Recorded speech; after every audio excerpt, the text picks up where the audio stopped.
এটা একটা সময়ের গল্প। ছোট একটা গ্রাম চণ্ডীপুর।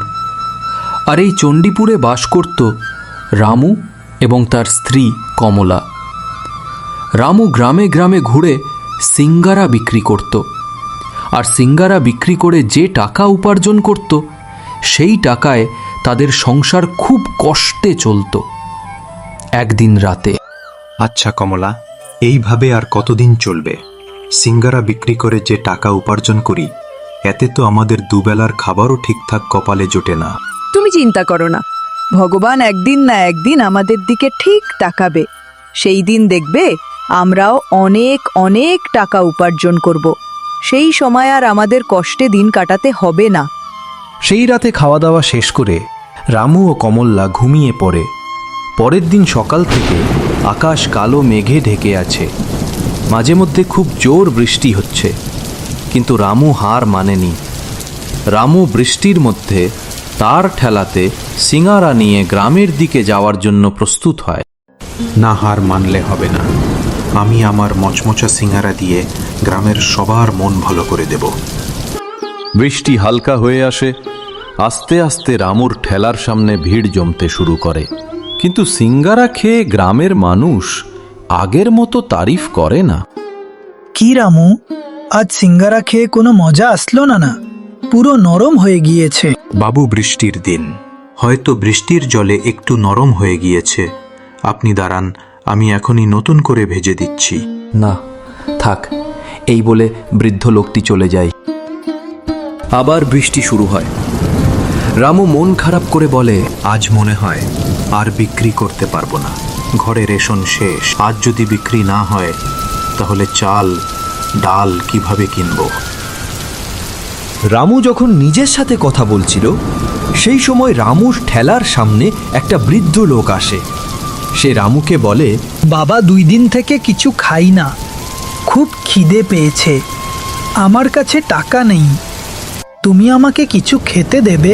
রামু বলে, কাকা, আমার কাছে খেতে দেওয়ার মতো শুধু সিঙ্গারা আছে। নিন, আপনি 2টো সিঙ্গারা খান, আপনার পয়সা দিতে হবে না। এই বলে রামু বৃদ্ধকে 2টো সিঙ্গারা দেই এবং সে তৃপ্তি করে খায়।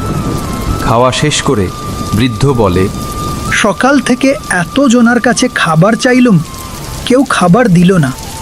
তোমার মন অনেক ভালো। ভগবান তোমার মঙ্গল করুক, তোমার ব্যবসার উন্নতি হোক। ভগবান আর উন্নতি এইসব আমার কপালে নেই।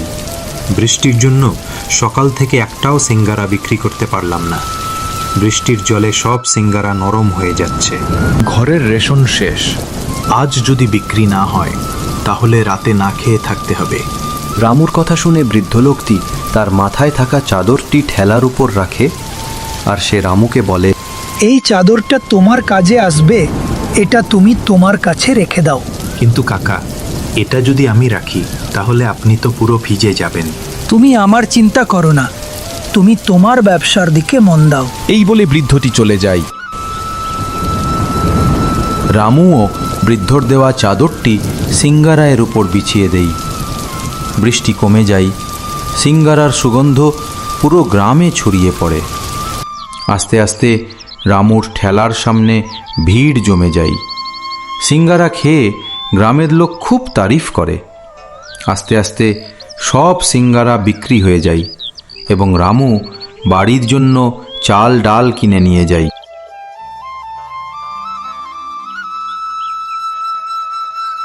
রাতে খাওয়ার সময় রামু কমলাকে দুপুরে ঘটে যাওয়া ঘটনাগুলো বলে। সব শুনে কমলা বলে, ওই রকম কিছু না, বৃষ্টির জন্যে সিঙ্গারাগুলো নরম হয়ে গিয়েছিল বলে কেউ পছন্দ করছিল না। জাদু ওই চাদরে না, জাদু তোমার হাতে গো। সেই রাতে খাওয়া দাওয়া শেষ করে রামু আর কমলা ঘুমিয়ে পড়ে। পরের দিন আবার সেই বৃষ্টি। রামু আবারও গ্রামে যাই সিঙ্গারা বিক্রি করতে। সিঙ্গারা খেয়ে গ্রামের মানুষ আবার আগের মতো মন্তব্য করে, কি রামু, কি খাওয়ালে কোনো স্বাদ পেলাম না। সিঙ্গারাগুলো বৃষ্টির জলে ভিজে পুরো নরম হয়ে গিয়েছে। তখন রামুর মনে সন্দেহ হয়। সে ঠেলার ছাতি খুলে বৃদ্ধের দেওয়া চাদরটি সিঙ্গারার উপর বিছিয়ে দেই, আবারও সেই জাদু চাদরটি সিঙ্গারার উপর দিতে না দিতে ঠেলার সামনে অনেক ভিড় জমে যায়। আস্তে আস্তে সব সিঙ্গারা বিক্রি হয়ে যায়। তখন রামু বুঝে যায় এটা এই চাদরের কামাল। আস্তে আস্তে রামুর ব্যবসা অনেক বড় হয়। কাঁচা বাড়ি থেকে পাকা বাড়ি হয়। আস্তে আস্তে রামুও অনেক বড় লোক হয়ে যায়। এই জন্য বলে কাউকে অবহেলা করতে নেই। কে কখন কার ভাগ্য বদলে দেবে সেটা কেউ জানে না।